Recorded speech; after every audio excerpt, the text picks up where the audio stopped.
Hola, buenos días a todos. Bienvenidos a la primera sesión del Open Series que estamos haciendo de Packaging Óptimo. En esta primera sesión vamos a tratar cómo gestionar con éxito el envase primario en la empresa. La sesión de mañana nos centraremos más en el embalaje de agrupación y en general en el embalaje. Esta jornada está organizada por ITENE y apoyada por el IVACE, Instituto Valenciano de Competitividad Empresarial, y lo que con ella queremos daros una perspectiva de las tecnologías y de casos de éxitos que trabajamos a lo largo de tanto en el envase primario como en el embalaje de agrupación. Antes de dar paso a mi compañero Pablo, me vais a permitir que os haga una breve introducción de ITENE. ITENE trabaja principalmente en 4 grandes áreas. Una primera está centrada en la economía circular y las tecnologías y materiales ligados al mundo del envase, pero con una visión desde el punto de vista de la sostenibilidad y la economía circular. Un segundo gran bloque donde trabajamos en la parte de diseño, seguridad y funcionalidad de envase y embalaje, que es aquí donde nos centraríamos en estas Open Session. Open Session sí. Una tercera parte donde nos centramos más en la exposición frente a agentes químicos y monitorización ambiental. Y un cuarto bloque donde trabajamos en la parte de logística y movilidad inteligente.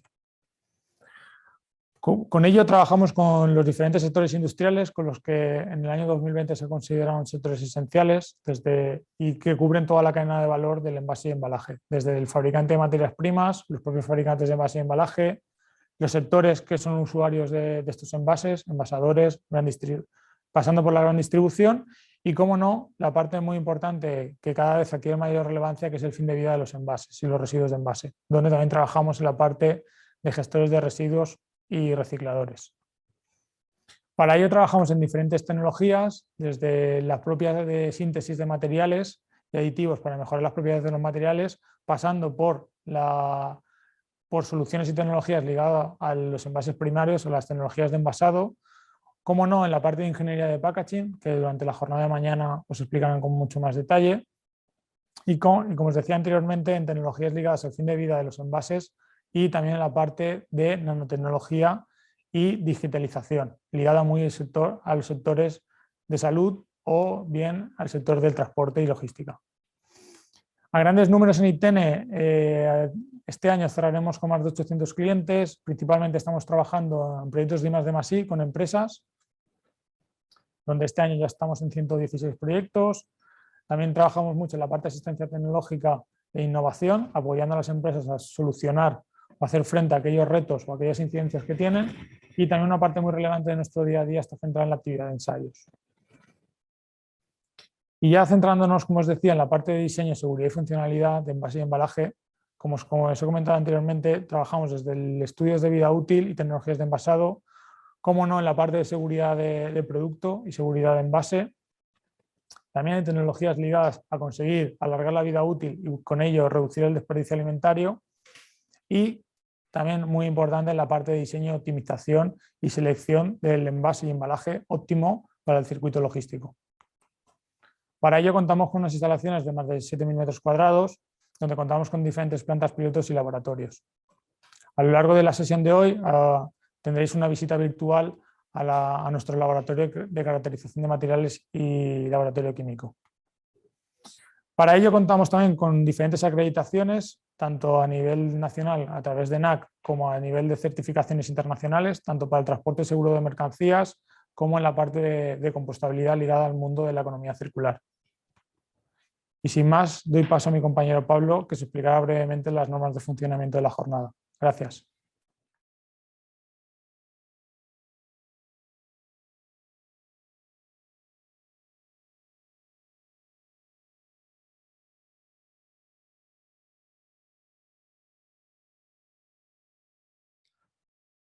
Hola, buenos días a todos. Gracias, Carlos, disculpa, gracias, Carlos, por la introducción. Antes de comenzar con la primera presentación, unas breves palabras sobre el programa. En primer lugar, hablará nuestra gerente Nuria Ranz del área de consultoría, asistencia técnica e innovación sobre el rol estratégico del packaging dentro de la empresa, tendencias en envase primario. Después continuaré yo con la metodología, cómo se abordan este tipo de proyectos en el envase primario dentro de la empresa. A continuación abordaremos 3 casos prácticos o de éxito relacionados con la reducción del número de estructuras flexibles. Además también hacer esas estructuras más sostenibles. Un nuevo desarrollo de un envase, en este caso de una botella de PET, y también un caso de Risk Assessment, para ya después de esos 3 casos prácticos irnos a la demostración práctica en los laboratorios y finalmente la ronda de preguntas. Bien, antes de comenzar, brevemente las normas de funcionamiento. Durante la sesión podéis ir enviando vuestras preguntas a través del chat que está habilitado en la parte superior derecha de la pantalla, los bocadillos. Si enviáis vuestras consultas, por favor, indicad vuestro nombre y apellidos para saber a quién se ha de dirigir, perdón, la persona que está gestionando el chat. En la ronda de preguntas podéis participar, recordad por favor abriros el micrófono. Cuando finalice la presentación dedicaremos unos minutos para responder a esas preguntas, como he comentado anteriormente, e intentaremos responder todas las que sean posibles. En caso de que sean demasiadas, podéis enviar vuestras consultas al correo jornadas@itn.com y trataremos de gestionarlas lo más rápidamente posible. También informaros de que después del taller recibiréis un correo de agradecimiento por vuestra asistencia y os adjuntaremos también una encuesta de valoración a la que os invitamos a responder para continuar mejorando. De nuevo quedaremos a vuestra disposición en el correo jornadas@itn.com. Y sin más, doy paso a la primera ponencia a cargo de mi compañera Nuria Ranz. Gracias, Pablo. Hola, buenos días a todos. ¿Me oís? Y veis la pantalla, ¿verdad? Bueno, os voy a hablar del rol estratégico del packaging en la empresa y tendencias en envase primario. Voy a dar la apertura en esta jornada. La presentación la voy a dividir en 3 partes: una introducción, una visión y, por último, unas tendencias tecnológicas y de mercado que se ampliarán en las ponencias de mis compañeros. Pensar que un envase es solo un envase sale muy caro. A priori, las primeras funciones del sistema de envase y embalaje, pues tradicionalmente sabíamos que era un sistema que tenía que estar ajustado, optimizado, pero poco a poco, con el tiempo, hemos visto que nos sirve para diferenciarnos en el mercado, para cumplir con las políticas medioambientales, con la responsabilidad social corporativa. Podemos buscar funcionalidades a medida. Entonces, bueno, pensar que solo es un envase puede salirnos muy caro porque podemos ver todas las funcionalidades y buscar oportunidades en todo lo que viene alrededor del envase y embalaje. Por eso es muy importante elegir el material de envase ajustado, o sea, que sea demasiado justo, lo que sea el equilibrio en cierta manera. Aquel envase que sea demasiado escaso o demasiado sobreembalado, pues nos va a generar residuos y nos va a generar un gasto. Por lo tanto, hay que buscar ese embalaje optimizado al 100%. Si dibujamos en unas coordenadas X e Y la calidad de un producto frente a la efectividad de un envase, pues nos podemos encontrar en 4 diferentes escenarios.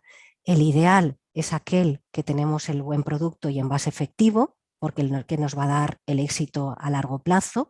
Estamos en el eje de las X lo más a la derecha posible y en el eje de las Y lo más alto posible, ¿vale? Sin embargo, si tenemos un mal producto y un envase además no efectivo, pues seguro que fallamos probablemente. Estamos en el lado de los rojos, en el lado que hay que vigilar. Y sin embargo, pues bueno, si nos subimos al eje de las Is y tenemos un envase efectivo pero un mal producto, pues podemos tener éxito a corto plazo, pero no triunfaremos. Entonces, bueno, un poquito por resumir, aquí en 2 ejes, la efectividad del envase frente a la calidad, siempre vamos a buscar el éxito a largo plazo, el buen producto frente al envase efectivo. Hoy en día, como todos bien sabéis, hemos cambiado de paradigma, estamos inmersos en una legislación medioambiental y en el horizonte 2030 y hemos cambiado de paradigma. Hemos pasado de una economía lineal en la que los residuos eran únicamente desechos a una economía circular en los que los residuos los consideramos recursos. ¿Por qué no valorizar esos residuos de envases y volverlos a poner en el sistema? ¿Por qué no utilizar residuos convencionales, agrícolas o subproductos de alimentos como la cáscara de la naranja y que puedan ser materias primas para otros, para el envase y embalaje? Así creamos valor, generamos beneficios económicos, creamos empleo, innovación y crecimiento, y en esto se basan un poco las nuevas estrategias europeas en materia de legislación ambiental que salieron hace 3 años, ya en 2018, y como bien conoceréis, pues a lo largo de los distintos años, en 2021 ya prohibieron la comercialización de determinados productos como los bastoncillos, las pajitas, los tenedores de plástico de un solo uso. Nos han dado objetivos para 2025, 2030, que los repasaremos, pero que bien conoceréis que en 2025 el 65% de todos los envases tienen que ser reciclables y en el 2030 el 100% de los envases plásticos tienen que ser reciclables, compostables o reutilizables. Si bien hay un borrador del Real Decreto y aunque se fijó primeramente en los envases plásticos, ya es extensible a todos los materiales de envase y embalaje. Como ligado a esta economía circular, pues tenemos que alinearnos toda la cadena de valor para hacer posible esa sostenibilidad de los envases y embalajes. Hay que tener en cuenta a los fabricantes de las materias primas esta sostenibilidad. Por supuesto, los fabricantes de envase y embalaje, los envasadores, que eso impacta en el punto de venta, en las plataformas, el consumidor, que cada vez es más demandante y más sensible a la economía circular y a saber de los productos y a pedir más sostenibilidad de los mismos. Y aunque parece que está al final de la cadena de valor, pero es igual de importante, los gestores de residuo, las tecnologías de reciclado y valorización, ¿vale? Porque hay que diseñar teniendo en cuenta estas tecnologías de clasificación y las tecnologías de sorting para cumplir con toda la cadena de valor y con todos los requerimientos de sostenibilidad de envases y embalajes. Como os he comentado, pues tenemos un desafío, nos tenemos que adaptar para que todos los envases de alguna forma cumplan la reciclabilidad, la compostabilidad o la reutilización, y para eso tenemos unas normas armonizadas pues en el caso de un envase reciclable hay que demostrar esta reciclabilidad desde el punto de vista del diseño, la producción, su uso, la recogida y clasificación y, por supuesto, las tecnologías de reciclado que están disponibles en cada país en ese momento. Para la compostabilidad también tenemos unas normas armonizadas a seguir y tenemos que demostrar esa compostabilidad viendo la desintegración, viendo la biodegradabilidad y viendo esa calidad del compost, en cierta manera viendo la ecotoxicidad de ese compost. Y el envase reutilizable, pues también hay que demostrar que ese envase reutilizable de acuerdo al diseño, la posibilidad de repetidos usos y la existencia de un sistema de recondicionamiento, recarga o rellenado. No tenemos que olvidarnos cuál es la misión del envase. El envase toda la vida y será para contener, proteger, preservar, presentar el producto. Nos sirve para manipular, distribuir y almacenar ese producto.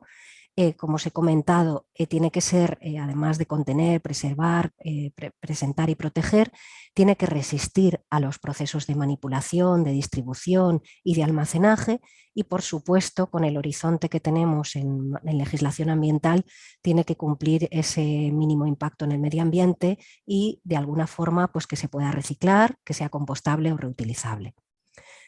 Como veis, no hay un criterio único, pero siempre debemos garantizar que el envase no pierda su funcionalidad, tener en cuenta los objetivos del 2030, aprovecharlos sobre todo como oportunidades, los cambios que nos llevan, optimizar ya económicamente y por la sostenibilidad ese transporte, llegar al equilibrio óptimo, que lo veremos, e intentar eso, que el envase tenga el mínimo impacto medioambiental. Estamos inmersos en un cambio de paradigma, vamos hacia una economía circular, como os he comentado, en el que tenemos esa exigencia del 2030. Tenemos que hacer hincapié en la prevención y en la reducción de ese sobreembalaje, en reducir la huella de carbono, en aumentar los contenidos de reciclado postconsumos y, por supuesto, atentos a las legislaciones del marco regulatorio que se van dando día a día y en cada país a partir de lo que dicta Europa. También quiero hacer una mención a que todo lo que os he comentado tiene que ir en línea con la seguridad alimentaria. Luego lo veremos en la ponencia de mi compañero Raúl. Todos los nuevos materiales, los desarrollos que se trabajan hoy en día, las alternativas de biopolímeros, de compostables, tienen que llevar sus ensayos de verificación, sus migraciones, su estudio de NIAS, de Non-Intended Added Substances, sustancias que no adicionamos intencionadamente, pero se pueden generar. Hay que vigilar legislativamente la legislación, hay que hacer un diagnóstico y una implantación de las buenas prácticas de fabricación, una gestión de los proveedores, una buena declaraciones de conformidad y la revisión de la misma, los dosieres técnicos para autorizar los procesos de reciclados según la European Food Safety Association o según la FDA en algunos casos, los challenge tests para evaluar los procesos de descontaminación, de reciclados y por supuesto la evaluación de las barreras funcionales. Todo esto lo veremos en la ponencia de mi compañero Raúl. Comentaros en la parte de visión cómo vemos la visión del área de packaging en una empresa. Pues es un área estratégica que tiene muchas oportunidades y es un área multidisciplinar que tiene que tener en cuenta la consultoría, hay que ver esa selección del packaging óptimo para cada alternativa, hay que resolver incidencias que se puedan derivar en nuestro packaging óptimo. ¿Cuántas veces nos hemos encontrado en ITN con esta resolución de que colapsan envases, de que se puncionan envases con el producto que va envasado? Pues de alguna forma esa área de packaging la vemos pues de esa vertiente de consultoría para resolver cualquier tipo de incidencia y seleccionar el equilibrio de packaging más óptimo para cumplir con la legislación ambiental y para no sobreembalar o infravalorar y al final tener pérdidas o gastos innecesarios de sobreembalaje.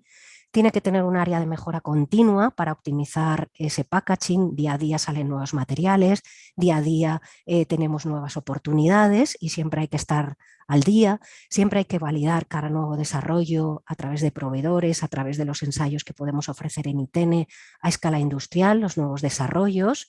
Hay que tener en cuenta toda la innovación y el desarrollo que nos brinda esta estrategia y diseño de packaging hacia la economía circular. Hay que desarrollar e implementar nuevas alternativas. No hay que perder de vista, como os he comentado, esa seguridad alimentaria en el caso de envases alimentarios y esa legislación que cada día puede cambiar, que cada día cambian listas positivas, salen enmiendas a los reales decretos, salen nuevas directivas de Europa que se transponen en legislaciones en cada país miembro. Todo el tema de sostenibilidad, que hoy en día pues, es una necesidad, hacer buenos diagnósticos de sostenibilidad a cada una de las alternativas y a partir de ahí ver cómo puedo implementar estas propuestas de mejora, pues sigo la norma y de alguna forma acredito que este envase es reciclable, reutilizable, compostable, etcétera, etcétera. Pero bueno, lo que quiero dejar patente es que el área de packaging no es un área estanca, es totalmente transversal, tiene que colaborar con todas las áreas de envase. En ITN podemos dar soporte también a todas estas áreas y se tiene que ver como un área estratégica, porque a partir del packaging podemos crear muchas iniciativas de I+D+I. Y por último, las tendencias, en relación a las tendencias tecnológicas y de mercado, pues ¿cuáles son las principales tendencias que nos encontramos? Evidentemente siempre es hacia el envase sostenible, hacia utilizar componentes fácilmente separables o usar el diseño para poder utilizar pues, que cada componente, pues, ya vemos en el mercado muchas soluciones que tienen precortes para por un lado separar la etiqueta de la botella, diseñar teniendo en cuenta este tema. En el tema de multimateriales en ITN estamos diseñando sistemas multicapa que puedan ser fácilmente deslaminables. reducir la coloración de plásticos. Sabemos que el valor de los plásticos del residuo puede mermar en función de su coloración, entonces trabajamos también en procesos de destintado. Evitar los plásticos negros, porque los procesos de clasificación y sorting los infrarrojos no los detectan. Como os he comentado, utilizar monocapas o multicapas, pero del mismo material, para facilitar esa reciclabilidad, puesto que los multicapas tienen impedimentos. Trabajar en materiales compostables, hacer que nuestros envases puedan ser reutilizables, introducir el material reciclado, pero ojo con la seguridad alimentaria, no hay que hacerlo con cabeza. Evidentemente, pues en línea con los envases reutilizables también se están ofreciendo ya en el mercado, que luego os pondré ejemplos, la comercialización de productos a granel, también puede ser otra alternativa. El trabajar todo lo que es reducción de huella de carbono, análisis del ciclo de vida, también lo estamos trabajando mucho y son tendencias que vienen porque nos solicitan las empresas. Y luego, pues bueno, no hay que olvidar que también se están introduciendo muchos materiales biobasados, compostables, que también son una alternativa para utilizar. ¿Cómo están abordando este reto las empresas? Y por tanto es una tendencia. Aquí os he resumido, pues el 47% de las empresas acuden a ITENE para verificar nuevos desarrollos y un control de calidad de los mismos. Les ayudamos a caracterizar los materiales de envase, a verificar la aptitud para contacto alimentario y cumplir la legislación, a hacer ensayos de compostabilidad y verificar que su envase es compostable. Esto es lo que más nos piden las empresas. Después, el 39% nos pide un apoyo técnico para que le ayudemos a cumplir esta legislación ambiental. Evaluamos la reciclabilidad, hacemos análisis del ciclo de vida y cálculo de huellas de carbono, diagnósticos, elegimos las alternativas hacia los envases sostenibles y les ayudamos a definir esa estrategia hacia el 2030, dándoles alternativas de envase que pueden ir utilizando y lo que se va a demandar en el mercado, y sobre todo sin olvidar ese procesado de los nuevos materiales y esa transformación en la maquinaria de envasado para que estos nuevos materiales les puedan servir. ¿Vale? Después vienen empresas para desarrollar nuevos materiales de envase, pues nos piden que les desarrollemos un nuevo material compostable, biodegradable y que sea seguro para los alimentos, con lo cual ahí entra de lleno todo el tema de seguridad alimentaria que os he comentado. Vamos hacia desarrollos de envase monomaterial, vamos a valorizar residuos de envase que podrían ponerse otra vez en valor, y por último pues les ayudamos también a las empresas con formación a medida. Les damos a formación de cómo pueden adecuar sus envases y sus materiales auxiliares a la nueva legislación ambiental y cómo esa nueva legislación ambiental les implica en temas de seguridad alimentaria, sobre todo a los envasadores y a los fabricantes de envase alimentario. ¿Y qué sectores están trabajando en ellos? Pues los sectores que están trabajando, como veis aquí, prácticamente son todos los sectores, porque todo va envasado y embalado, principalmente en el 43% son el envase y embalaje, le sigue la alimentación y bebidas, la industria química, el sector público y de investigación, porque también hemos colaborado con este sector para hacer guías, recomendaciones en esta materia, droguería, recicladores y distribución mayorista y minorista. En cuanto a tendencias, pues por daros unos ejemplos, pues Carrefour ya lleva un tiempo con este proyecto LU, en el que es una iniciativa de varias marcas en el que algunos de sus productos se ofrecen en formatos reutilizables. Esta nueva solución también de envase, pues que consigue ahorrar un material de un 60% del peso en comparación con otras bandejas. Son soluciones pues, y tendencias que nos estamos encontrando en el mercado. Este otro desarrollo que te da en formato reutilizable, pues para también utilizar menos contenido de plástico. Lo que os comentaba de producto a granel, ya hay en UK muchas iniciativas en supermercados que lo están utilizando, que eliminan el plástico negro por su impedimento a la hora de reciclar, a la hora de separar con los sensores infrarrojos, aunque también están trabajando en las tecnologías de sorting y de separación. Monodosis, como os he comentado, el envase biodegradable o compostable puede ser otra opción.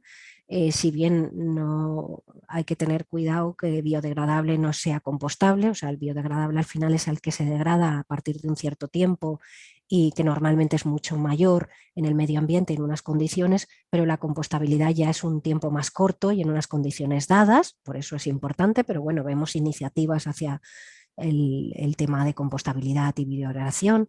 Otra tendencia hay que tener muy en mente es el codiseño, que es un término que lleva muchísimos años, pero que ya el Real Decreto lo está mencionando, el de envases y residuos envases, que está en estado borrador. Hay que intentar reducir la cantidad de materiales, hay que irnos a ecodiseñar para la separabilidad de los componentes, buscar estructuras monomaterial, usar materiales más sostenibles, intentar incrementar la vida útil de productos, pues trabajando algún desarrollo en envase activo que pueda reducir multicapas, diseñar para reutilizar, diseñar para reciclar, diseñar para optimizar esas dimensiones. Todo eso nos ayuda a reducir emisiones y a comunicar. Evidentemente, al hacer la compra, el impacto ambiental del packaging en el producto de compra es una decisión, por eso es importante tenerlo en cuenta. De esto hablaremos más mañana, pero en la otra sesión del Open Session, pero es muy importante, como os he dicho, buscar el equilibrio de envase óptimo, buscar por el tema de ecodiseño y legislación ambiental. Tan malo es sobreembalar porque nos estamos gastando más dinero en el sobreembalaje como infravalorar porque vamos a tener pérdidas, vamos a tener mermas y eso también es un gasto. Mañana hablaremos de esta metodología, pero ya he querido dejarla patente porque también es muy importante. Y también, de alguna forma, pues lo que os he dicho, o sea, tenemos también un reto con la legislación ambiental y con el Horizonte 2030 en cuanto a seguridad alimentaria, porque los nuevos desarrollos de biopolímeros, compostables, aditivación de los polímeros biodegradables o biopolímeros son alternativas comerciales a los derivados del petróleo, pero hay que garantizar la seguridad alimentaria, sobre todo en el caso de envases para contacto alimentario, todos los aditivos que podamos añadir para mejorar las prestaciones también tienen que ir en línea con la actitud para contacto alimentario, la incorporación del material reciclado, demostrar la conformidad de ese envase final. Bueno, en definitiva, esto lo veremos con mi compañero Raúl, pero es muy importante el reto de la seguridad alimentaria y hay que tenerlo en cuenta también desde el principio. Hay que garantizar los parámetros de calidad adecuados según el producto a envasar. Como veis, no es trivial. Hay muchísimas variables a tener en cuenta: el tipo de producto a envasar, el material de envase, la interacción envase-producto, la sostenibilidad, la tecnología de envasado, la sellabilidad o maquinaria, el diseño, el precio, etcétera, etcétera. Pues todo eso tiene que ir en línea con la seguridad alimentaria y todo hay que verificar que sea adecuado y que esté ok. Muchas gracias por vuestra atención y bueno, espero que os haya dado una visión de todo lo que vamos a ver alrededor de la jornada. Os dejo con mi compañero Pablo ahora. Hola, buenos días de nuevo. Continuamos con la segunda presentación. Bien, una vez vista la primera parte sobre cuál es el rol estratégico del envase y todo lo que implica, ¿no?, las diferentes áreas que ha comentado Nuria respecto a temas de sostenibilidad, seguridad alimentaria, optimización, diseño, impacto en el lineal. Continuamos ahora con la parte metodológica, es decir, cómo afrontamos el desarrollo en envase primario de este tipo de proyectos o de desarrollos, ¿de acuerdo? ¿Por qué es importante disponer de una metodología? Bien, nosotros pensamos que ayuda en muchas maneras, ¿no? Nos permite tener un enfoque, un plan, nos permite tener un enfoque estructurado, cómo gestionar esos proyectos. Nos permite también hacer seguimiento. Al final, como veremos, al final de cada fase es importante hacer seguimiento respecto a los parámetros críticos que se han definido para el proyecto en cuanto a niveles de calidad, tiempo, costes, etc. Por lo tanto, pensamos que disponer de esa metodología nos va a ayudar a gestionar y a llevar a cabo esos proyectos de una manera más eficiente, ¿de acuerdo? Lo que vamos a comentar en esta segunda presentación, introduciremos esa metodología en el primer punto. Hablaremos de la cadena de valor, cómo se integran o cómo se gestionan estos proyectos dentro de una cadena de valor más amplia.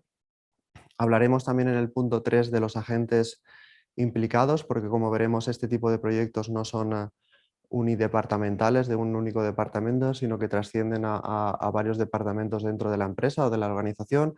Y por último también hablaremos del tema de los stakeholders, que son agentes que están fuera o no participan directamente del proyecto, pero de alguna u otra manera pueden afectar al desarrollo del mismo.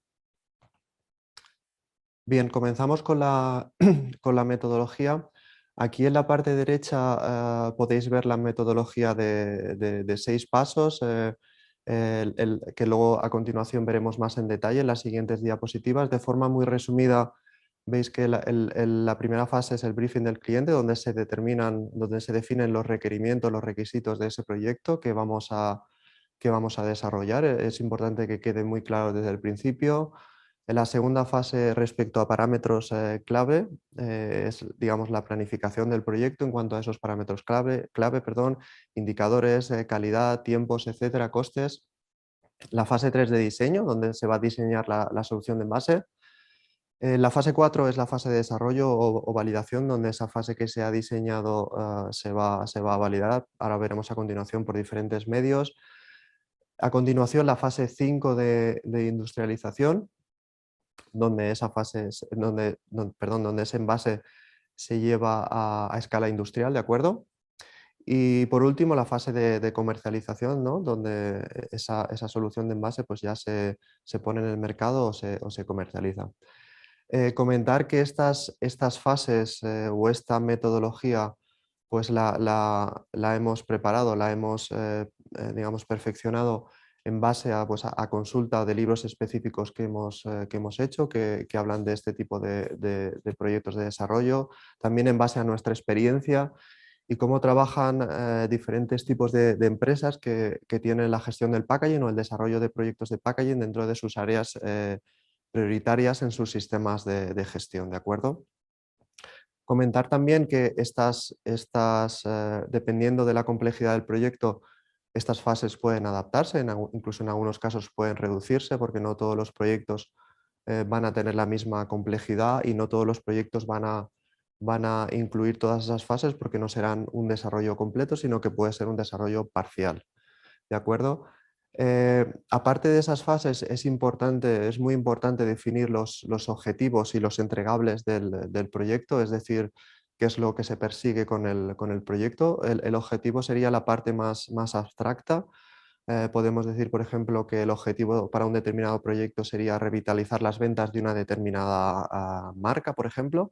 Eso sería la parte más abstracta y el entregable sería la parte más concreta, cómo vamos a hacer para de alguna manera conseguir ese objetivo, y en este caso podría ser un ejemplo, podría ser el entregable, poner en el mercado un determinado formato de envase de un determinado tamaño para conseguir el objetivo que hemos identificado.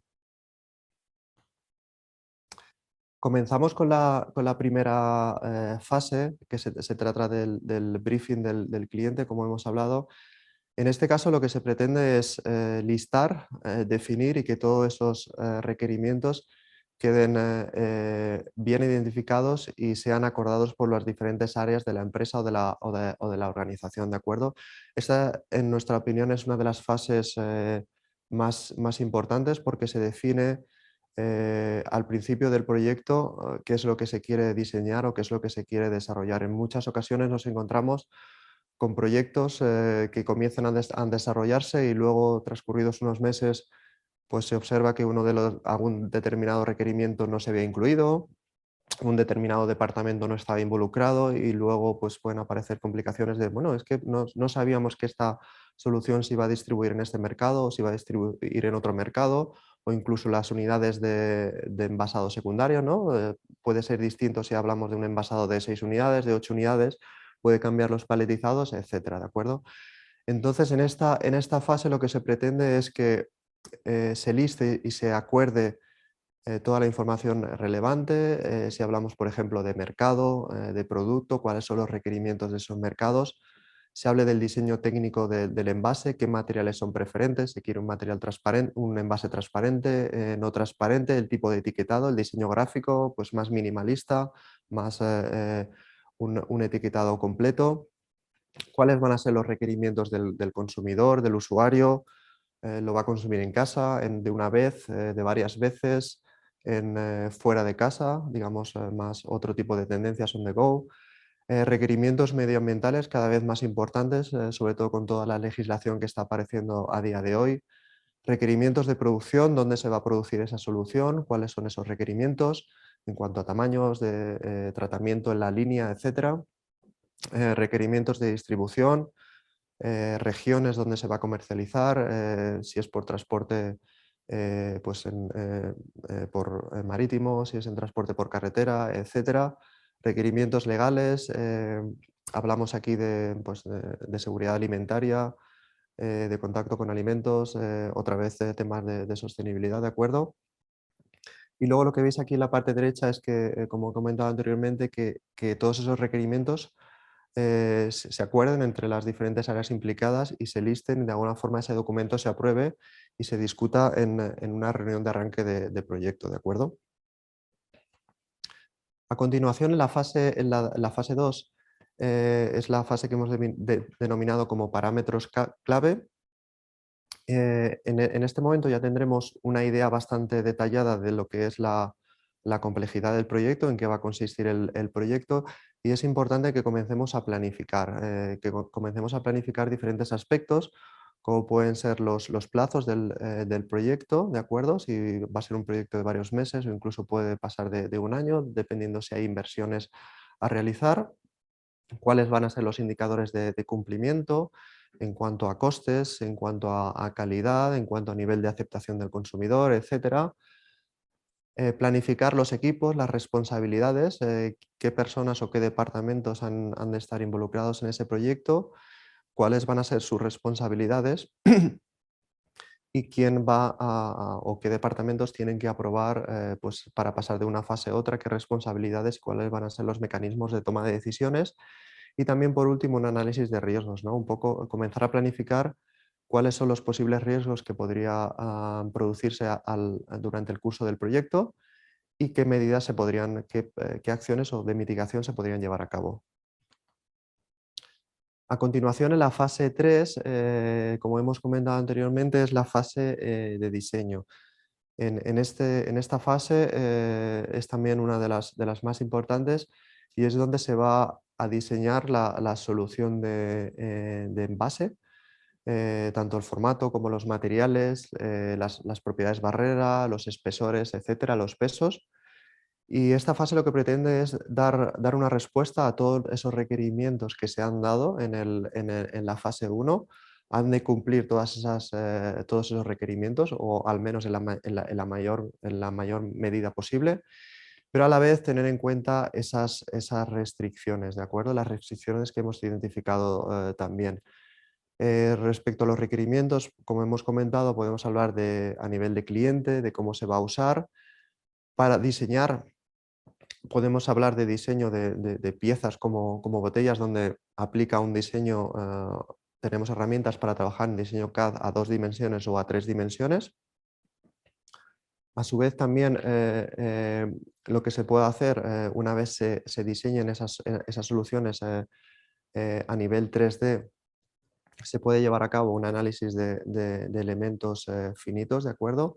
Que lo que nos permite es, en el caso de tener múltiples soluciones o múltiples diseños o formas de envase, lo que nos permite es de alguna forma predecir o simular cómo se va a comportar ese envase o esa botella, por ejemplo, a diferentes niveles de estrés, de carga vertical, de carga lateral, incluso de propiedades como vacío, etc.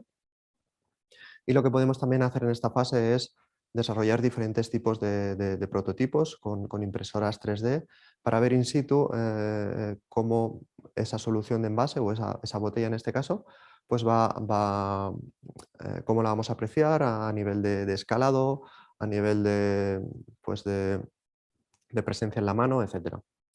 nos va a permitir tener una idea un poco más detallada de lo que es la solución, más que un plano o un diseño 3D. Y como he comentado, ese diseño pues, ha de cumplir con las restricciones que hemos indicado anteriormente en cuanto a fabricación, líneas de envasado, logística y medioambientales. En la fase 4 de desarrollo es la fase, digamos, de validación, fase piloto, donde la solución diseñada o desarrollada se va a validar. En las presentaciones de los casos prácticos veremos dos ejemplos concretos y veremos un poco más a nivel práctico estos detalles. En esta fase, como comentaba, se va a llevar a cabo la validación, se van a fabricar unas primeras series piloto, digamos unas muestras de prueba a pequeña escala, para ver si realmente esa solución funciona, tanto a nivel a escala laboratorio, porque en la mayoría de los casos esta solución de envase no se va a poder probar o implementar en las líneas porque todavía está en fase de desarrollo. Por tanto, algunos ensayos se harán a escala laboratorio. No obstante, se pueden comenzar a realizar algunos ensayos a nivel de la línea, siempre que lo permita o que las adaptaciones no sean muy complejas, para ver un poco la interacción entre ese envase o esa nueva solución desarrollada y las máquinas de envasado. También se puede comenzar con la búsqueda de proveedores, análisis de costes, porque la solución ya estará desarrollada en cuanto a dimensiones, en cuanto a pesos, en cuanto a materiales, etc. En el caso de que esa solución no sea satisfactoria o del todo satisfactoria o no cumpla alguno de los requerimientos, se puede volver atrás y realizar una fase de rediseño. A la vez, al mismo tiempo, también se puede actualizar ese análisis de riesgos, ¿no? Puede que algunos riesgos que se han identificado inicialmente pues ya no estén ahí. Incluso puede que aparezcan otros si se deban de listar o de incluir. Y al final de esta fase, y suponiendo que todo haya salido de forma satisfactoria, dispondremos o se dispondrá de unas especificaciones preliminares de packaging a la espera de una validación final en la línea. ¿De acuerdo? Una vez esté la solución desarrollada y validada, podemos pasar a la fase de industrialización, ¿no? En este caso, en el caso de que haya que hacer inversiones, perdón, se pueden liberar esas inversiones, ¿no? Se pueden comprar los equipos que hagan falta o se pueden adquirir las partes que sean necesarias para realizar los ajustes en las líneas. Y transcurrido ese periodo, pues se ha de realizar una validación comercial de ese packaging en esa línea para comprobar que todo ha salido tal y como se había diseñado, como se había planificado. No obstante, siempre suelen suceder algún tipo de incidencias o desviaciones y siempre es común pues, en las primeras semanas, sobre todo incluso en algunos casos meses, en líneas muy complejas o que requieran de mucha inversión o procesos complejos, pues que se necesiten varias semanas o incluso varios meses para poner esa línea o ese nuevo envase en funcionamiento. Transcurrido ese periodo ya dispondremos de unas especificaciones de packaging operacionales, ¿no? Que funcionan en la línea, que están perfectamente definidas y acotadas. Y por último, una vez se han resuelto todos estos incidencias o desviaciones, pues ya se puede entregar ese nuevo proyecto de desarrollo o ese desarrollo, ese envase a producción para que lo fabrique de forma industrial, ¿no? Y por último, pues ya la fase de comercialización se trata pues, de hacer seguimiento, transcurridas unas semanas, cómo está funcionando el almacenamiento, el transporte, la entrega en ese último tramo, en la última milla, en el caso de envases que se fabrican o que se entregan pues, por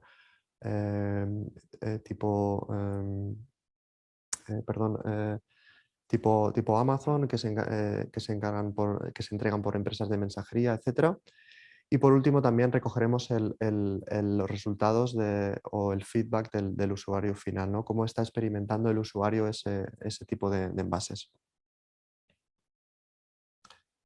Y por último, ya para resumir, también para que lo tengáis, el resumen de lo que es toda esta metodología, y al final lo que se pretende es disponer de un enfoque estructurado para abordar procesos de desarrollo de packaging desde la idea inicial, ¿no? Desde la fase en la cual solamente se dispone de una idea de proyecto, de una idea de packaging o de formato, pasando por el diseño, el desarrollo, la validación y hasta la implementación de esa solución. Y aquí simplemente la metodología con todas sus fases, cuáles son los puntos clave en cada una de esas fases para que lo tengáis de forma resumida.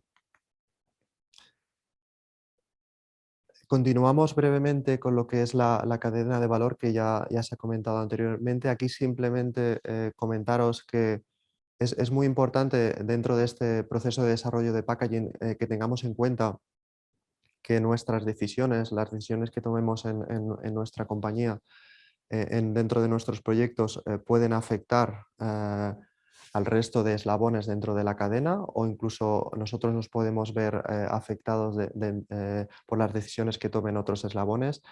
Y aquí, por ejemplo, y de forma muy resumida, si somos envasadores y ponemos en el mercado una determinada botella que a nivel de sostenibilidad no cumple los requerimientos en cuanto a materiales, en cuanto a separación de componentes, en cuanto a tamaños de etiquetas, el problema que se va a tener es que luego aguas abajo en la cadena de valor, a nivel de reciclado y valorización, esa solución no se va a poder clasificar adecuadamente o no se va a poder reciclar, con lo que perderíamos, aparte de que no cumpliríamos de cara a 2030 con la legislación, pues no permitiría pues, poder recuperar esos recursos o esos materiales. Comentar también de forma muy resumida respecto a los agentes implicados. Hemos comentado en varias ocasiones que este tipo de proyectos, y cuanto más complejos, pues en mayor medida engloban a diferentes áreas de nuestra empresa, de nuestra organización. Difícilmente este tipo de proyectos se van a poder llevar a cabo desde un único departamento, únicamente en casos de proyectos muy sencillos, pero lo habitual es que se involucren tanto los departamentos de I+D, técnicos de packaging, pero también de producto, los equipos de compras, ¿no? Al final esos materiales de envase o esos envases se han de comprar, entonces se ha de buscar que sean lo más competitivos posibles y que tengamos también disponibilidad en el mercado. Por supuesto los departamentos de calidad, para que eso cumpla con los estándares de calidad identificados. A nivel logístico, ¿no? Hemos hablado de cómo se va a distribuir esos envases. A nivel de producción, para que definan perfectamente cuáles son los requerimientos en esas etapas productivas, y por supuesto también los equipos de marketing, porque son los que van a permitir identificar en muchos casos la idea, que eso se va a poder vender bien y que una vez se coloque en el mercado pues tiene las máximas posibilidades de funcionar.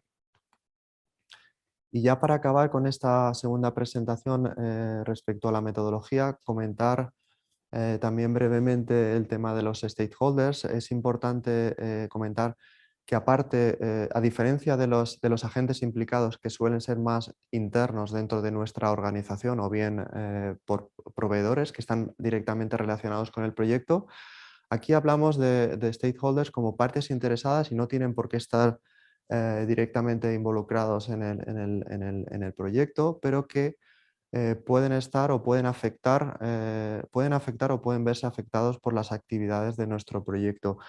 Y aquí un ejemplo que ponemos bastante a menudo es el caso de toda la legislación a nivel de sostenibilidad.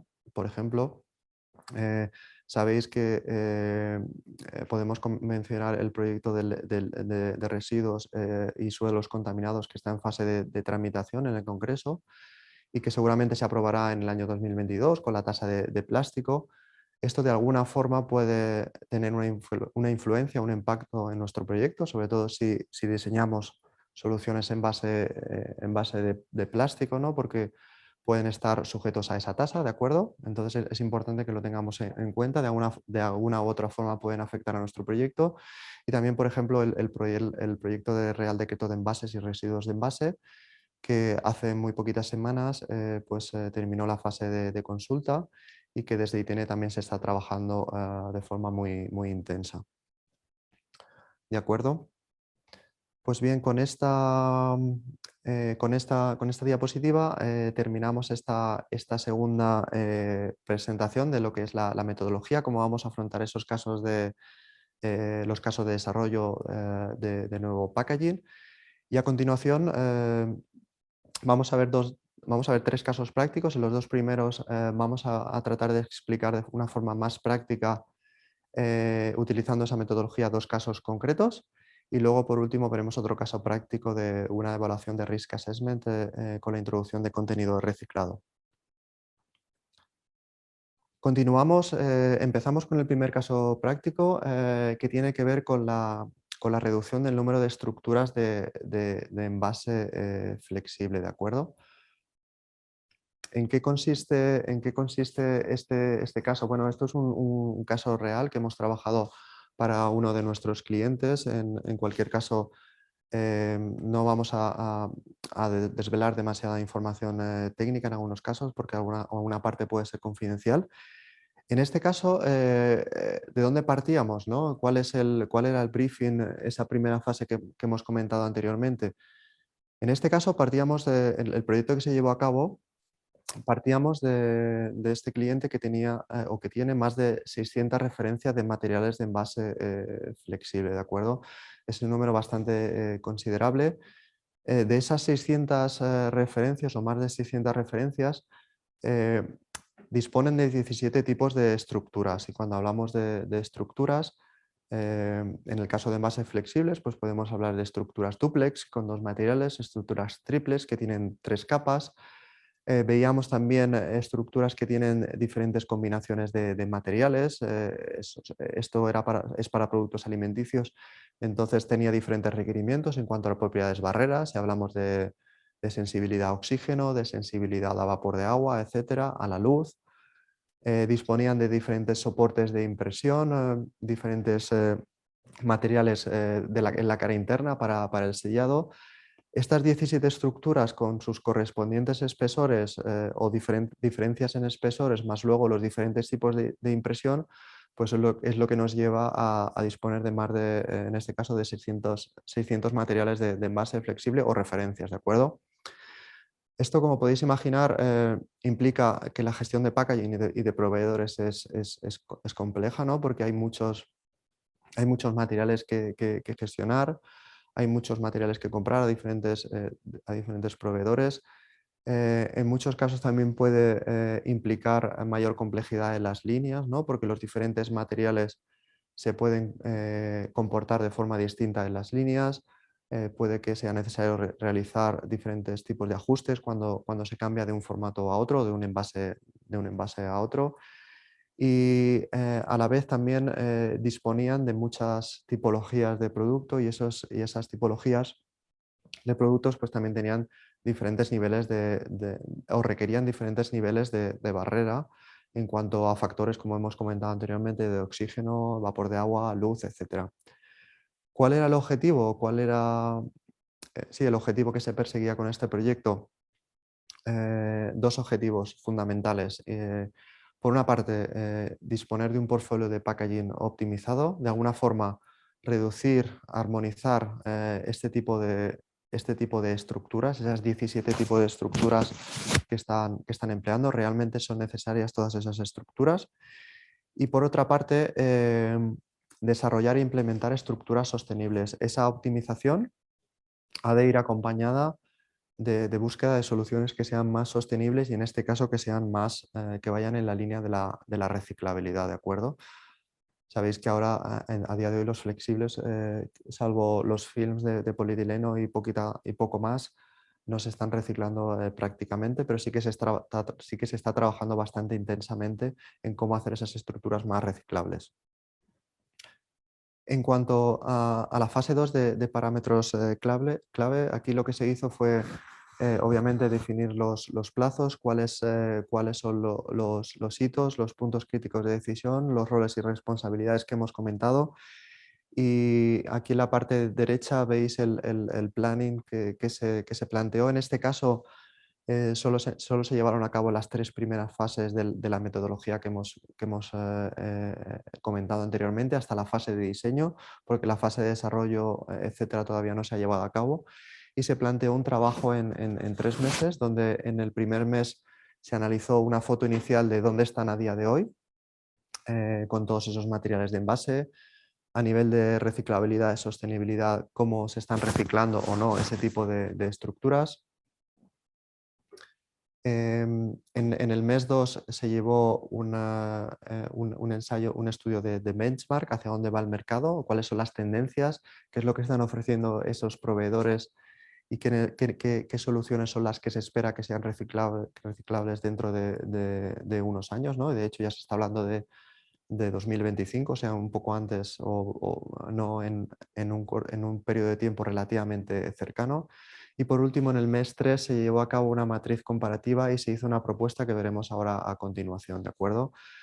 ¿Cuáles eran los parámetros clave en este caso? Pues, por supuesto, mantenimiento de la vida útil en la medida de lo posible, reducción del número de estructuras y estructuras que sean reciclables.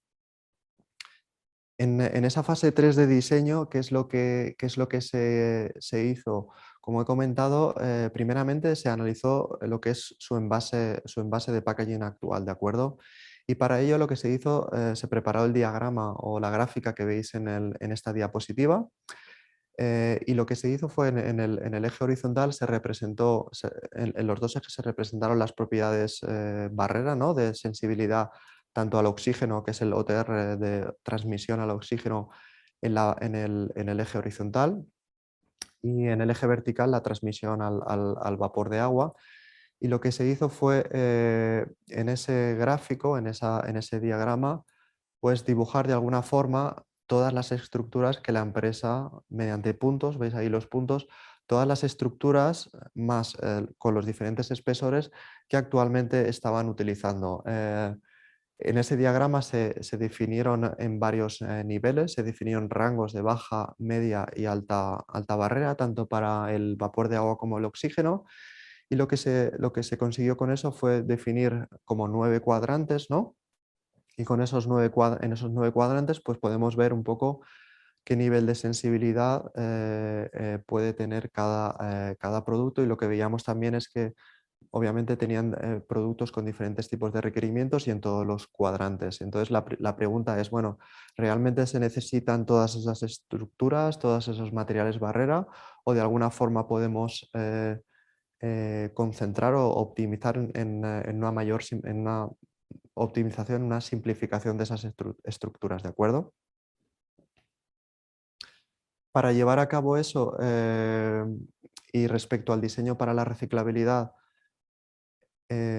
comentaros que, como he comentado anteriormente, en el apartado de envases flexibles son uno de los envases o tipología de envases que tienen más dificultades a día de hoy a nivel de reciclabilidad, por la complejidad que tienen. Se está hablando de materiales que tienen diferentes, a su vez, o estructuras que tienen diferentes materiales, tienen tintas, tienen adhesivos, etc. No obstante, se está trabajando y desde CEFLEX, que es una iniciativa de colaboración a nivel europeo de empresas, se está trabajando en lo que es la preparación de directrices que ayuden a diseñar soluciones de envase flexible que tengan la mayor posibilidad de ser reciclables en el futuro. Entonces aquí veremos a continuación, se están planteando casos concretos de qué materiales utilizar, qué materiales no utilizar, etc. Entonces, para hacer esa optimización y para hacer ese planteamiento de movimiento hacia estructuras reciclables, se emplearon las directrices que está planteando CEFLEX. Si entramos un poco más en detalle en cuáles son estas guías o cuáles son estos requisitos, lo que podemos ver es que en cuanto a materiales, nos hablan de ir hacia estructuras que sean monomaterial. fundamentalmente de poliolefinas, ¿no? Tanto polietileno como polipropileno, y que en la medida de lo posible esas estructuras tengan mayor del 90% o bien de polietileno o bien de polipropileno. ¿De acuerdo? Y se han de evitar materiales como el PET en envases flexibles, papel, aluminio o incluso materiales compostables que deberían de ir a otro tipo de contenedores y no al amarillo. También nos da indicaciones respecto a las propiedades barrera, nos dice que ha de ser máximo un 5% del peso total del envase, incluso nos indica que barreras son las más aptas o van a ser más compatibles para el reciclado. Aquí vemos algunos ejemplos, incluso en una fase 2 nos habla que se investigarán otro tipo de barreras con mayor del 5%, incluso otros materiales como el PVDC o la poliamida. También, como podéis ver en la parte derecha, se habla de tintas y adhesivos, cuáles son los requerimientos que tienen que cumplir, máximo 5% en peso del envase, colores claros, recomendaciones de UPIA que son bastante estándar, igualmente para los adhesivos, y ahí vemos algunos ejemplos. También respecto a los elementos adicionales como etiquetas, en el caso de que sean bolsas, pues los zippers, los tapones, las válvulas, etcétera, han de ser del mismo material que la bolsa principal.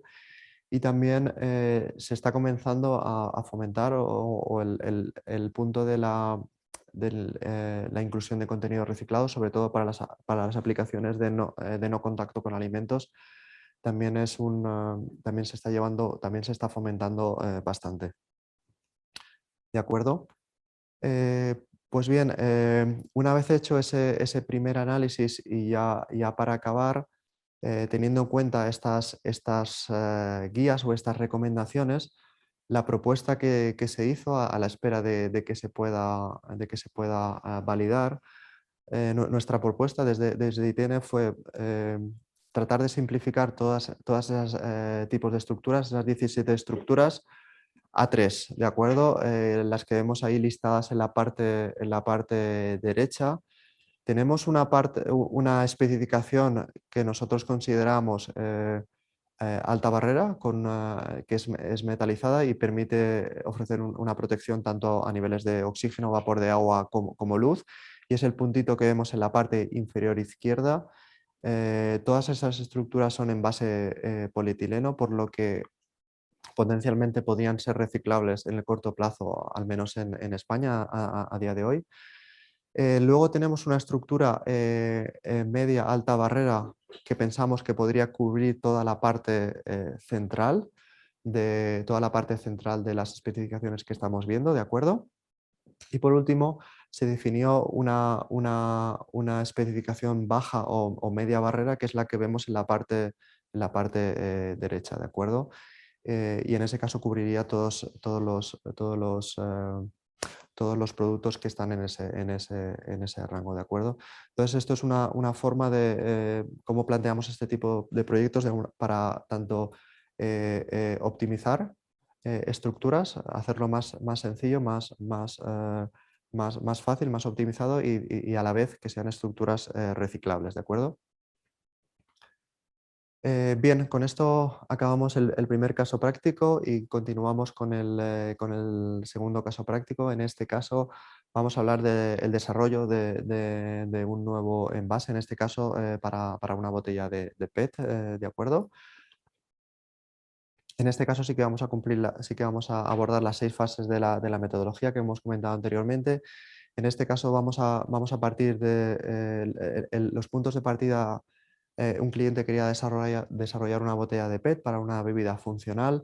Aquí lo que se listaron fueron todos los requerimientos. Se estaba hablando de una botella de PET de 1 litro. Se establecieron las dimensiones dimensionales en cuanto a diámetros, en cuanto a alturas en el lineal, ¿de acuerdo? Para la fase de diseño. El producto es sensible al oxígeno y necesita una vida útil de unos 6 meses. Cuando se hace un envasado aséptico, y la distribución era a nivel nacional en un retráctil de 6 unidades. El objetivo que se pretendía era diseñar un envase en PET transparente que ofreciera o que diera la imagen de producto natural con un etiquetado mínimo, que el producto se pueda ver, como he comentado anteriormente, un envase transparente que sea llamativo para el usuario. Al final lo que te permite disponer de una botella respecto, por ejemplo, a un brick es que puedes desarrollar tu propia forma, tu propio diseño de botella, y que a la vez sea un envase sostenible y que permita su reciclado y que utilice el menor número posible o la menor cantidad posible de material y que a su vez introduzca contenido reciclado. En este caso, en la fase 2 se llevó a cabo la planificación del proyecto. En este caso sí que veis aquí en la parte derecha las 6 fases de la metodología que hemos comentado, y en este caso se planteó un proyecto a 9 meses, como podéis ver ahí. No había que hacer grandes inversiones en la línea, por tanto, de lo contrario esos plazos podrían haber sido mucho más largos. Y aquí los indicadores o los aspectos clave que se, que se definieron fue que se cumpliera la fecha de lanzamiento al mercado. En muchos casos es importante, no en cualquier momento se puede lanzar un producto al mercado, sino que es importante tener claro cuándo se puede lanzar o en qué fechas. Que el test de packaging y de producto sea satisfactorio porque era un nuevo producto. Obviamente que los costes del envase y del producto final sean acordes al negocio o al business case que se ha preparado para ese caso práctico, y que el nivel de reciclabilidad del envase sea el correcto. En la fase de diseño lo que se hizo fue, lo habitual es diseñar en base a ese briefing o venga del departamento de marketing o de quien venga. Lo normal es que se hagan diferentes propuestas. Estas botellas son de alguna forma simuladas para no revelar demasiados datos o revelar datos que puedan ser confidenciales. Lo normal es plantear diferentes opciones de diseño. Esas diferentes vías de diseño se han de ir seleccionando, se han de ir perfeccionando para al final quedarnos con la versión de botella definitiva que cumpla pues, los requerimientos de imagen que se pretenda. En este caso aquí es importante chequear que a nivel dimensional pues que tanto los diámetros como las alturas con ese diseño nos van a permitir cumplir con todos los requerimientos que se habían definido. En este caso, en estas fases es cuando se empieza a trabajar ya en el paletizado. Es importante que, pues, en este caso concreto, para esta botella de 86 milímetros, en un envasado o en un envasado, en una agrupación de 6, tenga un paletizado eficiente, como podéis ver ahí. En este caso estaba por encima del 95%, con lo cual es un buen paletizado.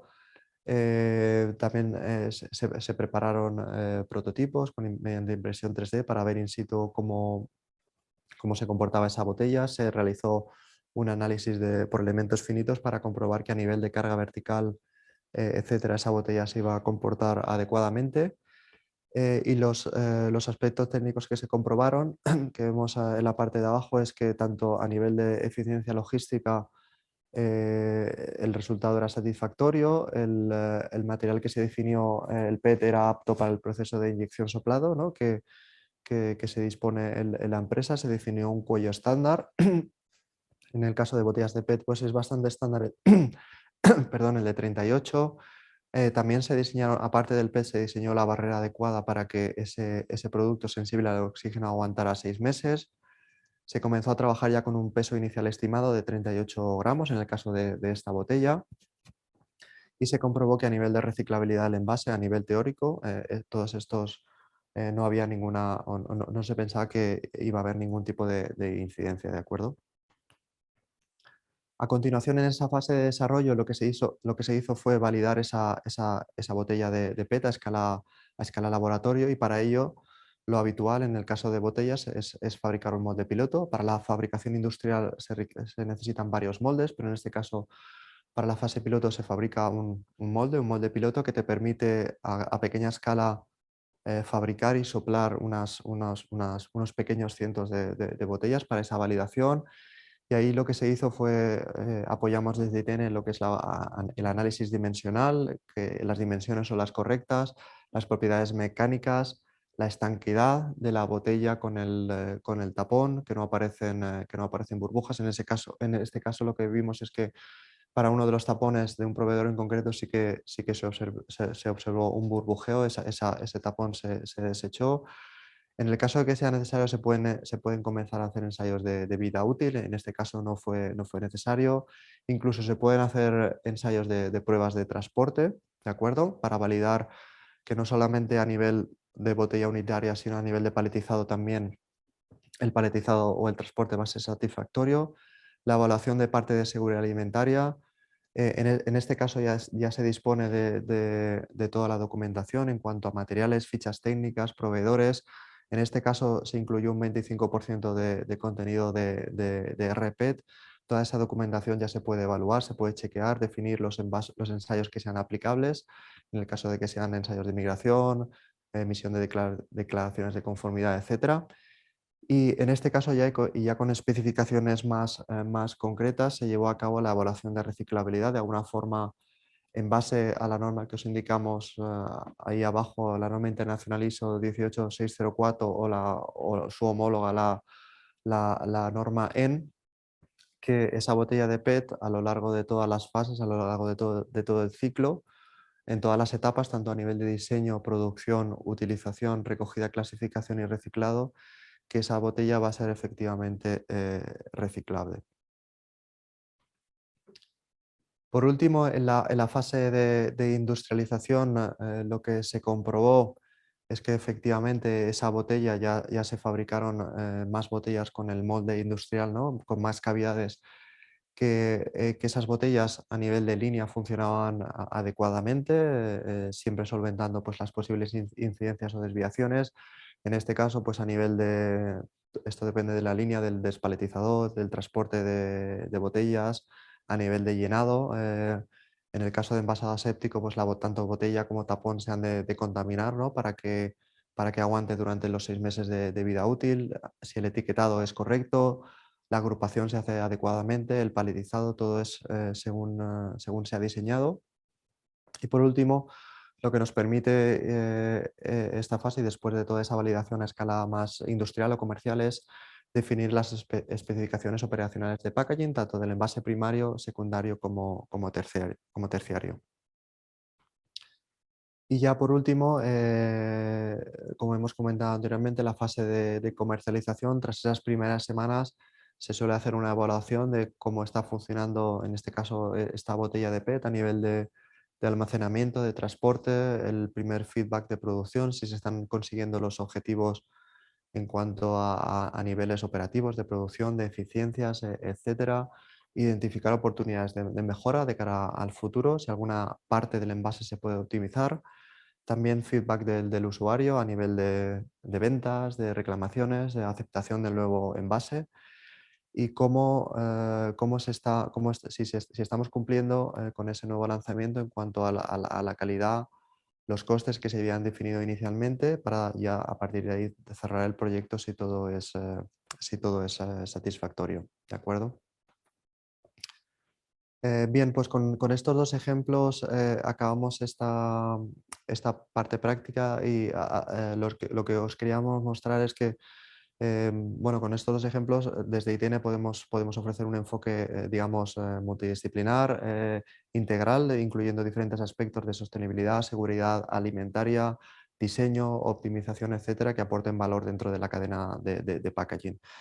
Y ahora a continuación vamos a ver un ejemplo más en concreto de la parte de Risk Assessment que os va a explicar mi compañero Raúl Díaz. Un segundo y cambiamos de ponente. Gracias.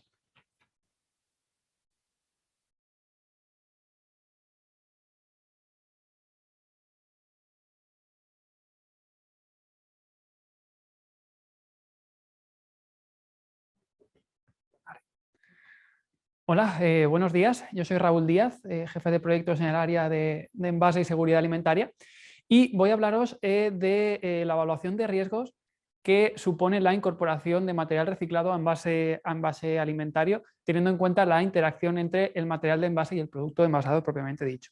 ¿Vale? Primero nos enfocaremos un poco en los riesgos que tenemos asociados, así como en la legislación que tenemos a día de hoy a nivel europeo con el fin de controlar estos riesgos como tal, ¿vale? Luego veremos qué metodologías, según esta legislación, tenemos a día de hoy para la incorporación de este material reciclado a envase alimentario, ¿vale? Y en base a eso ya hablaremos de en qué consiste una evaluación de riesgos como tal, enfocándonos sobre todo en las sustancias no añadidas intencionadamente que pueda haber presentes en el propio material de envase, ¿vale? Primero que todo, al utilizar plástico reciclado propiamente dicho, tenemos un riesgo químico, concretamente el riesgo de la migración de las sustancias que puedan estar contenidas en este material polimérico, ¿vale? Puede venir dado por el propio material, los usos y el fin de vida del material, o bien por el propio proceso de reciclado propiamente dicho, ¿vale? La realidad es que partimos de un contenedor amarillo en el que conviven diferentes referencias de envase, Tetrabricks, latas, envase alimentario, envase de uso no alimentario, como puede ser de droguería, productos cosméticos, etcétera, y por lo tanto puede que no cumplan con los requerimientos a nivel composición que vienen impuestos en la legislación europea, ¿vale? En el reglamento 10/2011 sobre plásticos para contacto con alimentos, ¿vale? A todo esto le tenemos que sumar que puede que haya envases alimentarios a los cuales se les haya dado un uso inadecuado. Es decir, yo he utilizado un envase alimentario para contener algún producto químico o algún detergente, etcétera, ¿vale? Esas sustancias pueden estar presentes ahí si el proceso de descontaminación no es el adecuado. También tener en cuenta la naturaleza del material propiamente dicho. No será lo mismo trabajar con un PET que con una poliolefina que por su naturaleza tiende a absorber este tipo de contaminantes y por lo tanto pueden quedar retenidos en la matriz polimérica, ¿vale? Todo esto conlleva un riesgo asociado a tener en cuenta más allá del riesgo que ya tiene en sí el uso de los propios plásticos, ¿vale? También, bueno, el propio proceso de reciclaje puede generar unas sustancias, o bien por el hecho de que o bien no se eliminen las sustancias que ya están presentes en el material, o bien que por las condiciones del proceso de temperaturas y altas presiones se estén generando unos productos de degradación que yo no soy consciente y no estoy controlando como tal, ¿vale? Por lo tanto, todo esto se tendrá que tener en cuenta en una evaluación de riesgos para utilizar este material reciclado en envase alimentario. ¿Qué herramientas tenemos a día de hoy para este control? Pues tenemos la legislación europea sobre materiales y objetos destinados a entrar en contacto con alimentos, ¿vale? En esta slide podéis ver un poco el marco regulatorio a nivel europeo. Concretamente y aplicado a plásticos reciclados, tenemos que aplicaría tanto el reglamento marco como el reglamento de buenas prácticas de fabricación, ¿vale? Que son unos reglamentos genéricos que nos dan las directrices generales que aplican a todos los materiales para contacto con alimentos, ¿vale? Lo fundamental aquí es el principio de seguridad alimentaria, que ahora veremos en qué consiste. Luego, debajo de estos tenemos la legislación específica a nivel europeo y, centrándonos en plásticos y plásticos reciclados, a día de hoy tenemos una legislación armonizada como tal para plásticos, el reglamento 10/2011, y para plásticos reciclados el reglamento 282 de 2008. ¿Vale? Y bueno, ya debajo de estos tenemos una materiales que a día de hoy no tienen esta legislación armonizada, pero ello no implica que no se deba de verificar y demostrar la seguridad para el contacto con alimentos como tal. ¿Vale? Centrándonos en plásticos reciclados, tenemos, como ya he comentado, esta legislación armonizada, el reglamento 282 de 2008 sobre plásticos reciclados para contacto con alimentos. ¿Cuáles son los 3 puntos fundamentales de este reglamento? Básicamente, que los plásticos reciclados, al ser plásticos, deberán de cumplir con las disposiciones establecidas en el reglamento 10/2011 sobre plásticos, ¿vale? Este reglamento, a nivel muy general, nos dice que tendremos unos requerimientos de composición, ¿vale? No puedo incorporar cualquier tipo de sustancia, tienen que estar las sustancias autorizadas como tal, ¿vale? Y se ha debido hacer una evaluación de riesgos de estas sustancias y además deberé de evaluar ciertas restricciones, como vienen a ser la migración global, la migración específica de las sustancias que puedan tener esta restricción en base a la evaluación de riesgo realizada por la EFSA, ¿vale? Y otro tipo de restricciones como puede ser la migración de metales, aminas aromáticas primarias, etcétera, ¿vale? Todo esto irá en función del uso que yo le vaya a dar al material de envase y el tipo de alimentos con los que vaya a estar en contacto. De todo esto hablará más en profundidad mi compañera Maika Gómez en la lab demo que mostraremos al final de la ponencia, ¿vale? Luego, por otro lado, otro requerimiento fundamental es que los procesos de reciclado, los procesos para obtener este material reciclado, hayan sido evaluados, la EFSA haya hecho una evaluación de riesgos de estos procesos y han sido autorizados por la Comisión Europea, ¿vale? Es decir, el proceso de reciclado tenemos que tener la garantía de que es efectivo para dar un material adecuado para contacto con alimentos, ¿vale? Y por último, también tendré que tener un sistema de aseguramiento de la calidad, ¿vale?, en mi proceso de reciclado, con el fin de garantizar que se cumplen con los requerimientos establecidos en la autorización en sí, ¿vale? Por lo tanto, este reglamento nos da diferentes alternativas para poder incorporar material reciclado dentro de nuestro envase alimentario, ¿vale? Si por un lado estamos obteniendo un material reciclado mediante un reciclado químico, entendiendo por reciclado químico una tecnología que nos permite despolimerizar el material para obtener unos monómeros idénticos a los de partida, aquí únicamente entraría en juego los requerimientos del reglamento de plásticos, ¿vale? Si estamos ante un reciclado mecánico, ¿vale?, y va en contacto directo con el alimento este reciclado, aquí además del reglamento de plásticos tendremos que tener en cuenta el reglamento de plásticos reciclados. Asimismo, si yo este reciclado lo estoy incorporando tras una barrera funcional, únicamente deberé de tener en cuenta los requerimientos del reglamento de plásticos.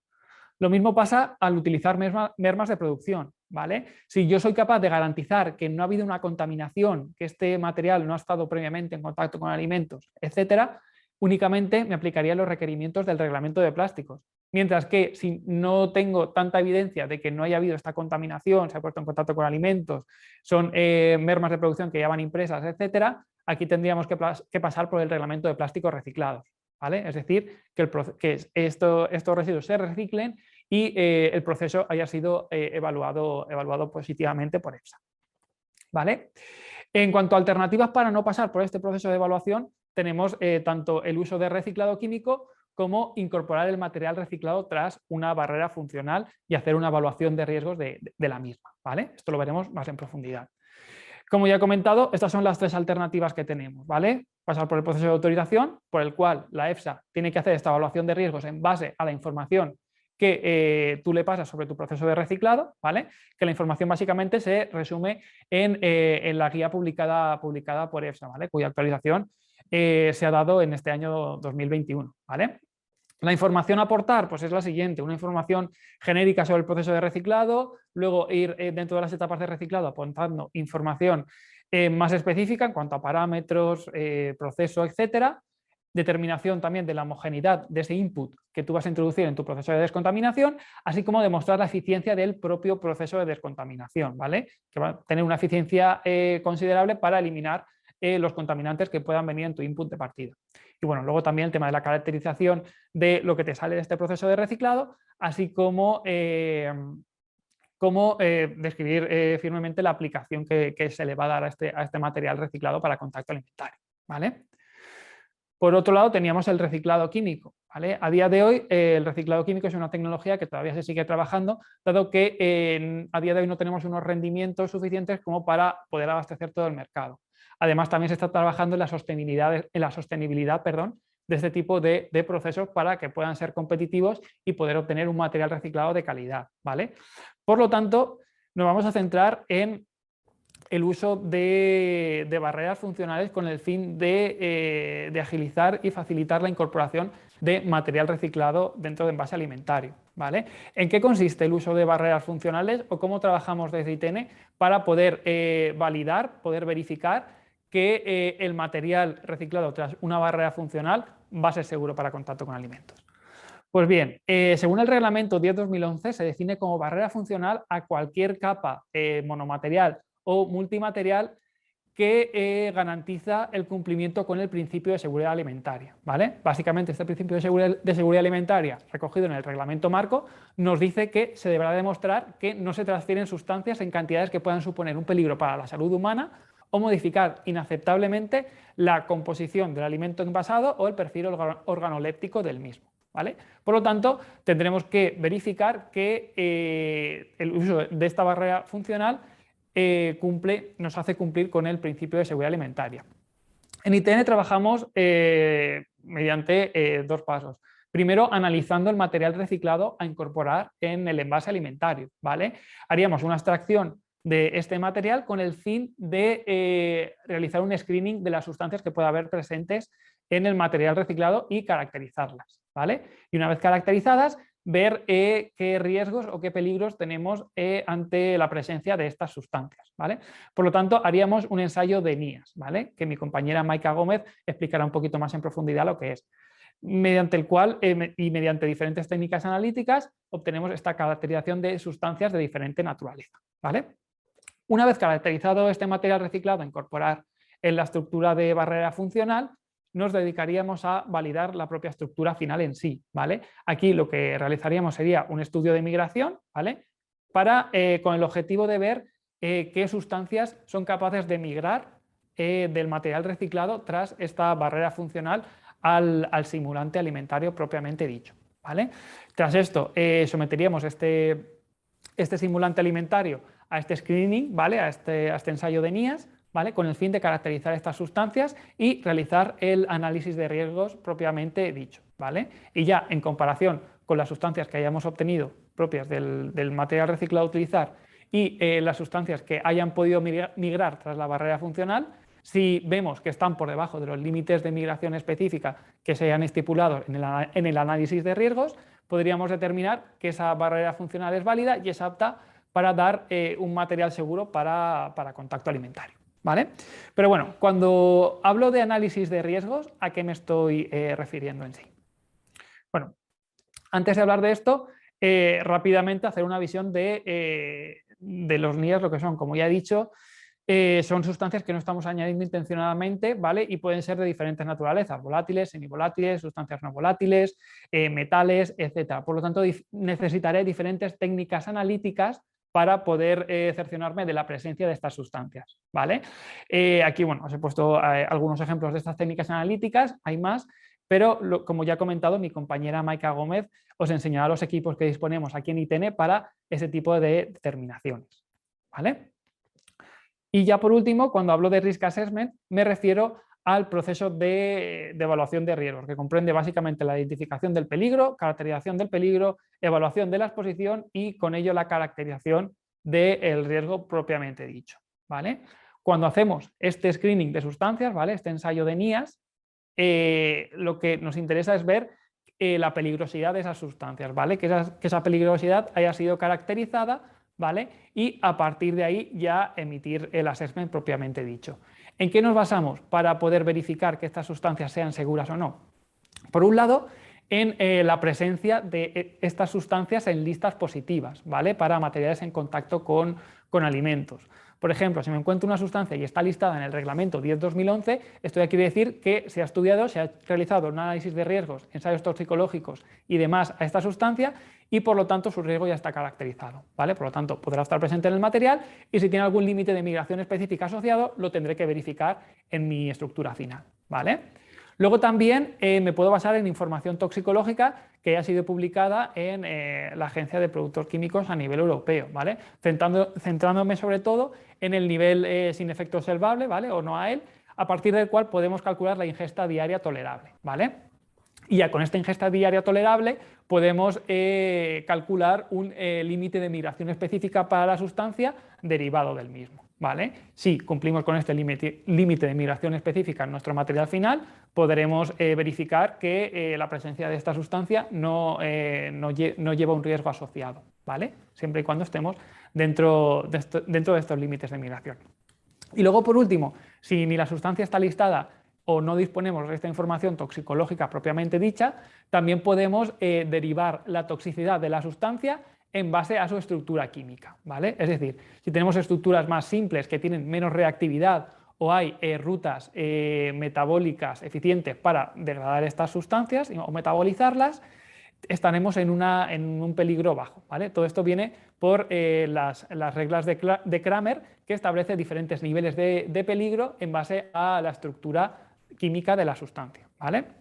Si por el contrario estamos en una estructura menos inocua, puede haber algo más de reactividad, tendremos un riesgo intermedio de migración específica un poquito más bajo, ¿vale? Y luego ya si son sustancias cuya estructura nos dice que son de una alta reactividad, hay grupos químicos concretos de elevada peligrosidad, iríamos a un límite de migración específica mucho más bajo, ya que estaríamos dentro de un riesgo más elevado, ¿vale?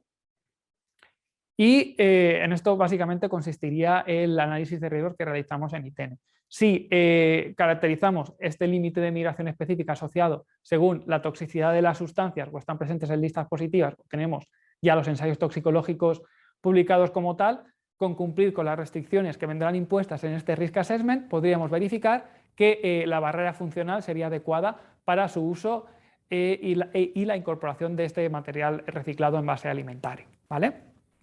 Y ya por último, también quería destacar un poco el papel de ITENE en cuanto a la verificación y asegurar la seguridad alimentaria de materiales en contacto con alimentos o envases en concreto, ¿vale? Esto es importante dado que estamos ante una legislación que es cambiante, ¿vale? Es algo que está vivo y va cambiando conforme van surgiendo nuevos estudios, se van autorizando nuevas sustancias, etcétera, y también ante una legislación que muchas veces es complicada y difícil de interpretar propiamente.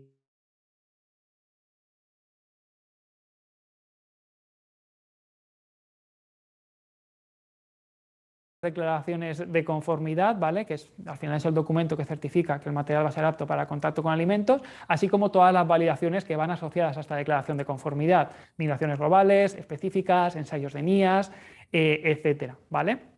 También destacar el papel de la vigilancia legislativa, ya que, como he dicho, estamos en un paradigma cambiante, ¿vale? Y es necesario muchas veces anteponerte a los nuevos requerimientos que van a venir a nivel legislativo con el objetivo de dar un servicio también de calidad a nuestros clientes y que además sea ágil, ¿vale? Asimismo, desde ITENE también trabajamos de la mano con organismos oficiales, ¿vale? Con la EFSA, con ESAN a nivel nacional, y trabajamos en la redacción de estos dosieres para la evaluación de riesgos por parte de EFSA, tanto para la evaluación de procesos de reciclado como la autorización de sustancias para su inclusión en listas positivas a nivel europeo, ¿vale? Y ya por último, he destacado el papel de la barrera funcional, dado que también trabajamos en la evaluación de diferentes estructuras como barreras funcionales, ¿vale? A día de hoy tenemos varios proyectos en marcha y de momento los resultados están siendo satisfactorios para el uso de estructuras como barrera funcional y así poder incorporar material reciclado al envase, ¿vale? Y hasta aquí todo por mi parte. Espero que os haya sido de interés la ponencia, ¿vale? Si tenéis alguna duda, dejadlas y al final trataremos de dar respuesta. Y no me demoro más, ahora doy paso a mi compañero Pablo Albert, que os va a hablar un poquito más sobre ITENE y sus instalaciones. Muchas gracias. Gracias, Raúl, por tu presentación. Pasamos a continuación a la Lab Demo, pero antes de eso, unas breves palabras sobre ITENE. ITENE dispone de más de 3.000 metros cuadrados para equipamiento científico-tecnológico distribuido en distintos laboratorios y plantas piloto, apostando de manera permanente por la mejora y la actualización de sus capacidades tecnológicas. Nuestra inversión continua en equipamiento responde a la vanguardia de la I+D, necesaria para el desarrollo de los proyectos de investigación, tanto de forma individual como de la mano del tejido empresarial. Con estas infraestructuras y equipamiento, desde ITENE llevamos a cabo tanto proyectos de investigación como de desarrollo tecnológico e innovación, actuando de una forma global, e incluyendo desde el desarrollo del material de envase, su transformación, su validación para contacto con el producto, así como en el ciclo de distribución y, por último, su valorización como residuo. Aquí os indicamos los principales laboratorios de ITENE. En esta Lab Demo nos centraremos concretamente en el laboratorio de caracterización química de materiales, donde se encuentra nuestra compañera Maika Gómez, que es la responsable del mismo y que nos explicará cuáles son sus capacidades, así como las técnicas y metodologías y equipamientos para la evaluación de la seguridad alimentaria y concretamente en el caso de incorporación de material reciclado a un envase. Adelante, Maika. Hola, Pablo. Como has explicado, en esta demo nos centraremos en las capacidades del laboratorio químico y caracterización de materiales. En este laboratorio contamos con un equipamiento para la caracterización morfológica y físico-mecánica de los diferentes materiales de envases y embalajes. También contamos con el laboratorio químico. En el laboratorio químico contamos con dos salas. La primera de ellas es una sala instrumental, donde tenemos un amplio equipamiento para dar soporte a todas las técnicas analíticas para verificar la actitud para contacto con alimentos de los diferentes materiales de envase. También contamos con una sala separada, que es una sala de preparación de muestras para evitar las posibles contaminaciones que pudieran derivarse en la primera. Para verificar la aptitud para contacto con alimentos, la legislación nos exige realizar una serie de ensayos. Dichos ensayos están determinados por lo especificado en el Reglamento de Plásticos 10/2011. Se basan en la determinación de las migraciones globales, migraciones específicas, determinación de metales, aminas aromáticas primarias y NIAS. Para realizar los ensayos de migración debemos atender a las especificaciones que tiene nuestro material de envase.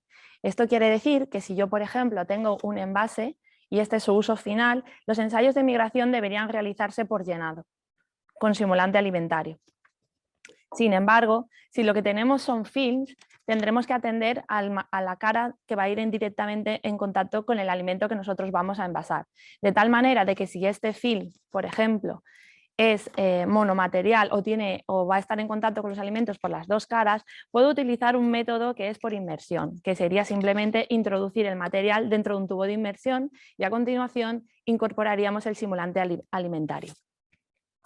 Sin embargo, si mi material solo va a estar en contacto con una de las dos caras, lo ideal sería hacer un método de contacto a una cara. Para ello utilizamos celdas de migración. Estas celdas de migración se montan con un tamaño de área adecuado, en el que yo deposito mi material, una muestra de material, lo cierro y por la parte superior introduzco el simulante alimentario, de tal manera que tras su periodo de exposición puedo recuperar el simulante y analizar tanto la migración global como las migraciones específicas. Asimismo, en estos simulantes podemos establecer la determinación de aminas aromáticas primarias y metales, cumpliendo así con todos los requisitos que nos establece el Reglamento de Plásticos 10/2011. No obstante, nos faltaría uno de los ensayos. La determinación de las sustancias no añadidas intencionadamente se realiza utilizando diversas técnicas analíticas. Para ello, las sustancias que migran pueden ser de diferente naturaleza. Pueden ser sustancias volátiles, semivolátiles o incluso no volátiles. Y por lo tanto, los laboratorios de análisis deben contar con multitud de técnicas analíticas para poder abordar la diferente gama de sustancias que pueden migrar. Dentro de estas sustancias, algunas pueden ser peligrosas y por ello el reglamento nos exige que todas estas sustancias que no están añadidas voluntariamente estén por debajo de un límite muy bajo, en cantidades muy pequeñas. Los laboratorios de ITN cuentan con todas estas técnicas analíticas. Por ello, tenemos cromatógrafos para la identificación de sustancias volátiles y sustancias no volátiles.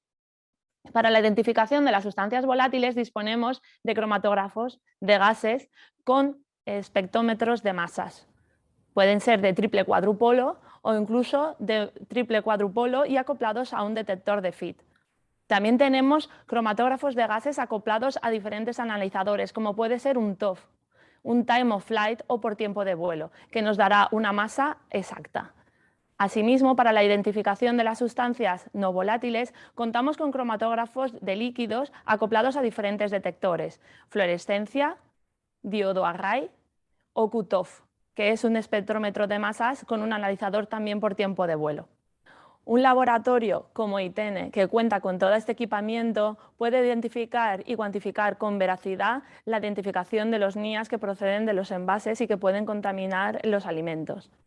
Esto puede darnos información necesaria para cumplir con el Reglamento de Plásticos, que es un requisito del Reglamento de Plásticos 10/2011, así como evitar una posible alerta por la liberación de alguna sustancia que pueda ser potencialmente tóxica y que pueda conllevar un peligro.